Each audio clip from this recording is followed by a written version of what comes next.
Muy buenos días a todos. En esta oportunidad nos encontramos para revisar lo trabajado en biología. Para dar inicio al tema central de tercer año, primero les propuse que reflexionen sobre las siguientes situaciones.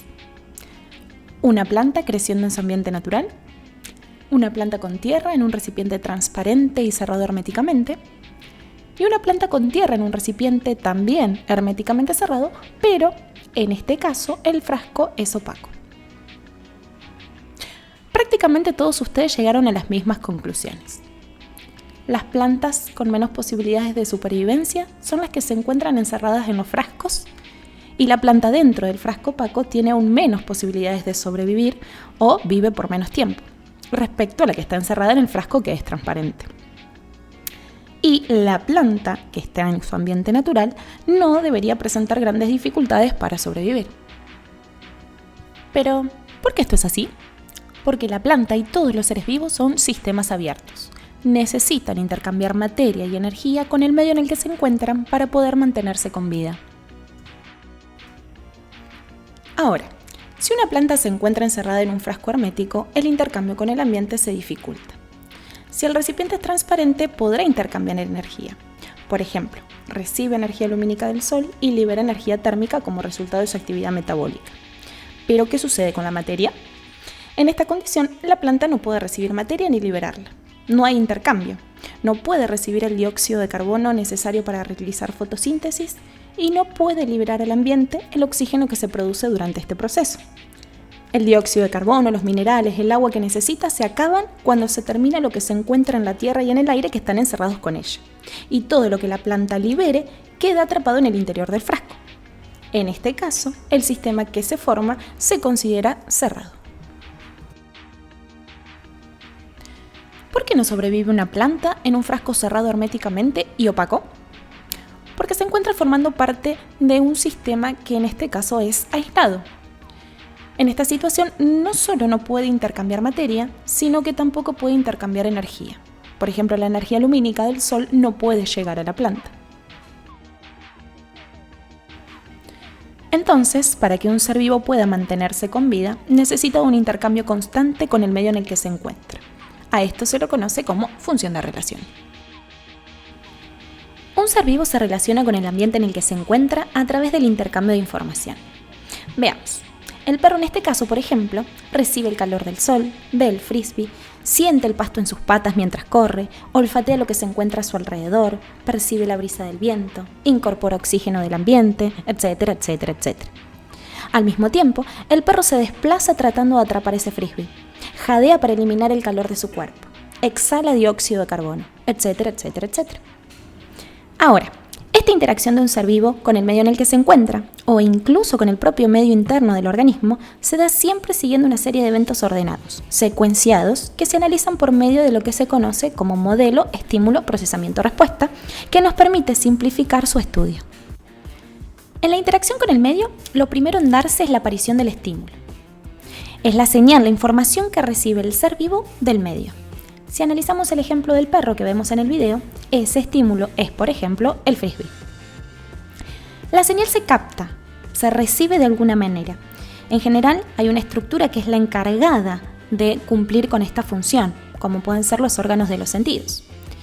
En este ejemplo, lo que nos tenemos que preguntar es, ¿cómo le llega al perro la información del frisbee? Por ejemplo, por medio de los ojos, lo ve. Esa información recibida debe procesarse. Es decir, hay que saber lo que esa información significa, se tiene que interpretar e ir determinando cómo se va a actuar al respecto. ¿Sí? En este caso, el centro de procesamiento va a ser el sistema nervioso. Una vez que se decide qué hacer, tras recibir esa información, hay que ejecutar la respuesta. La estructura encargada de hacerlo es el efector. Si el perro salta para alcanzar el frisbee, los efectores en esta situación van a ser los músculos, que son los que están permitiendo el salto. El resultado de todo este proceso es lo que se considera la respuesta. En el ejemplo del perro, podemos decir el perro saltó y atrapó el frisbee. La respuesta que un ser vivo manifiesta ante un determinado estímulo no es única. Puede no ser siempre la misma y más aún, depende mucho del tipo de ser vivo. Así los animales pueden dar 3 grupos principales de respuestas.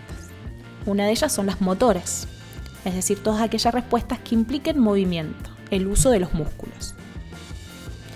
Otro grupo de respuestas son las secretoras, que implican la producción de sustancias en órganos especializados llamados glándulas. Y otro tipo de respuestas en los animales son las inmunológicas, en las que actúa el sistema inmune a nivel celular encargado de defender del ingreso de agentes extraños al interior del cuerpo. En animales inferiores y organismos unicelulares, es decir, seres vivos que sean sencillos, la respuesta es llamada tactismo. En este tipo de respuestas, bien sencillas, el ser se desplaza acercándose o alejándose del estímulo. En el caso de las plantas, las respuestas pueden ser con movimiento, obviamente que no van a ser motoras en este caso porque no interviene el músculo, y esos movimientos pueden ser de 2 tipos diferentes. Tropismo por un lado, cuando el movimiento de la planta depende de la dirección del estímulo que recibe, y por otro lado las nastias, cuando el movimiento que realiza la planta no se ve afectado por la dirección del estímulo que recibió. La otra forma de respuesta en las plantas es la secretora, cuando la planta produce y libera determinada sustancia ante un estímulo. Ahora bien, un ser vivo está recibiendo múltiples estímulos del medio y debe responder a ellos al mismo tiempo y de la manera correcta para poder mantenerse con vida. Entonces, cada actividad que realiza un ser vivo ocurre en el momento adecuado, de la manera apropiada y coordinada con un montón de otras actividades que se dan de manera simultánea. Y todo esto es posible llevarlo a cabo gracias a la función de control, que también difiere según el tipo de ser vivo. En los animales superiores son 2 los sistemas involucrados en el control de todas las actividades que se desarrollan al mismo tiempo. Por un lado está el control nervioso, a cargo por supuesto del sistema nervioso. Es un control que se caracteriza por su velocidad en la transmisión de la información que se da por medio de señales que son eléctricas, el famoso impulso nervioso.